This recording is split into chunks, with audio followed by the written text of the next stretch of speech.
ఒకానొకప్పుడు ఒక కుందేలు ఉండేది. దానికి తినడం అంటే చాలా ఇష్టం. ఆ కుందేలు ఎప్పుడూ తింటూనే ఉండేది.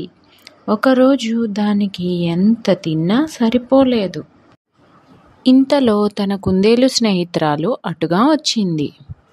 తన స్నేహితురాలి ద్వారా పక్కనే ఉన్న తోటలో క్యారెట్లు ఉన్నాయని తెలుసుకుంది. తెలిసిన వెంటనే తోటకు వెళ్ళింది. అక్కడ క్యారెట్స్ చూసింది. ఆనందంతో గబగబా వెళ్ళి తిన్నది. తింటూనే ఉంది. ఎంత తిన్నా దానికి సరిపోలేదు. అదే సమయానికి తోటమాలి అటుగా వచ్చాడు.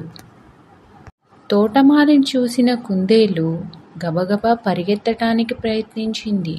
కానీ విపరీతంగా తినడం వల్ల పరిగెత్తలేకపోయింది. తోటమాలి తన చేతిలో ఉన్న కర్రను విసిరాడు. అది వెళ్ళి కుందేలు తోకకు తగిలింది. కుందేలు తోక బాగా గాయమైంది. నొప్పితో విలవిలలాడిపోయింది. ఆ బాధతోనే ఇంటికి చేరుకుంది.